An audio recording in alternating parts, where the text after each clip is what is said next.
du Père et du Fils et du Saint-Esprit. Amen. Viens, Esprit Saint, sanctifie-nous. Viens, Esprit de sagesse, saisis-nous. Viens, Esprit d'intelligence, éclaire-nous. Viens, Esprit de conseil, avertis-nous. Envoie ton Esprit et tout sera créé, et tu renouvelleras la face de la terre.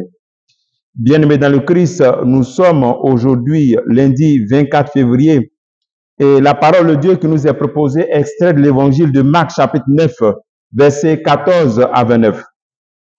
En ce temps-là, Jésus ainsi que Pierre, Jacques et Jean descendirent de la montagne.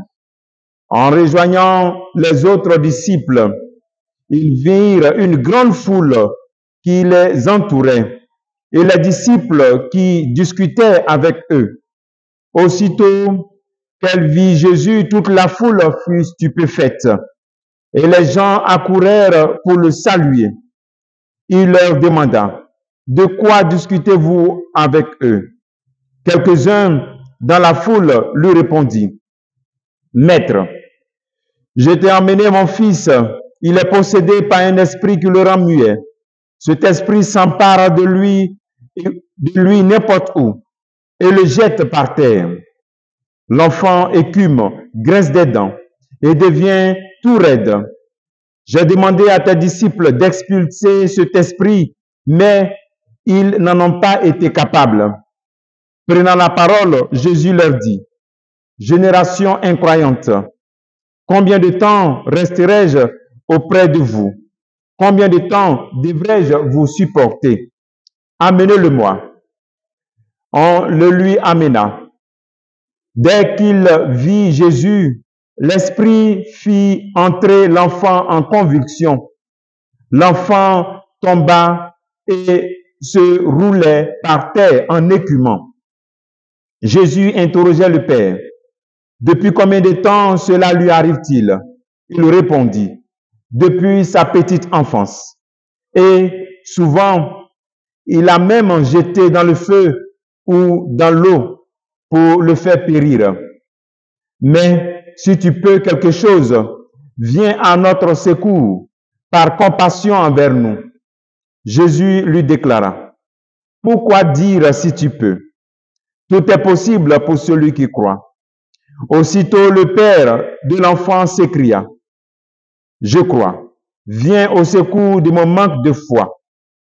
Jésus vit que la foule s'attroupait.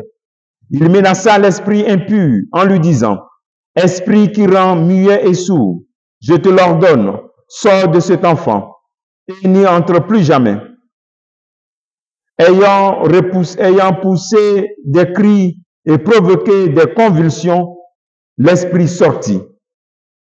L'enfant devient comme un cadavre, de sorte que tout le monde disait: il est mort. Mais Jésus, le saisissant la main, le releva, et il se mit debout.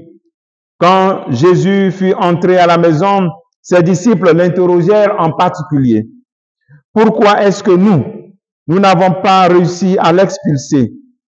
Jésus leur répondit: cette espèce-là, rien ne peut la faire sortir, sauf par la prière. Acclamons la parole de Dieu. Louange à toi, Seigneur Jésus. Bien-aimés dans le Christ, l'incapacité des disciples à expulser cet esprit amène Jésus-Christ à les appeler à vivre dans la prière. C'est l'appel fondamental que cet évangile nous fait, de vivre dans la prière.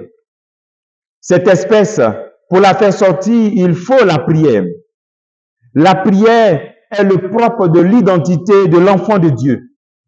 Ne soyons pas des chrétiens saisonniers, des chrétiens qui prient quand ils ont des problèmes et appellent la prière, non. Ici, Jésus invite chacun d'entre nous à prier de sorte que la situation dans laquelle tu vis, Jésus a dit, esprit qui rend muet et sourd. Donc, ce qui m'empêche peut-être d'avoir un travail, ce qui m'empêche, je prie le Seigneur afin qu'il m'aide de sortir de cela. En fait, il s'agit ici d'avoir une vie de prière, une vie permanente de prière. Souvent, nous tombons dans le péché de prier quand nous sommes dans les situations difficiles. Mais quand la solution arrive, on relâche. On connaît beaucoup de jeunes qui priaient, qui allaient à l'église, qui cherchaient du travail. et 15 ans de travail, même le dimanche, ils n'ont pas le temps pour aller à l'église. Parce que le dimanche, c'est le jour pour faire le sport, le jour pour se reposer. Oui, mes frères, faisons de notre vie de prière une identité. Ne prions pas en fonction des problèmes. Quelle identité de prière tu as? L'Eucharistie, est-ce que l'Eucharistie est un style de prière pour toi? Quelle est ta prière? Souvent, notre vie de prière dépend des autres personnes. Je prie chez celui-ci parce qu'il fait tel miracle. Je prie avec celui-ci parce qu'il fait cela. Mais toi-même, quelle est ton identité? Par le baptême, le Seigneur te fait prêtre, prophète, roi. Tu es capable aussi de dire, esprit qui fait ça de ma vie, sors de ma vie. Accueille la parole de Dieu et fais de ta vie une vie de prière. Et tu verras que tu es capable de réaliser des choses plus grandes. Parce que c'est le Christ qui te rend capable. Comme travail que tu pourras faire aujourd'hui, offre comme cet enfant ta vie au Seigneur et restaure ta vie de prière. Cherche à te poser cette question. Quelle est mon identité de vie de prière? Quelle est mon identité de chrétien en tant que chrétien qui prie?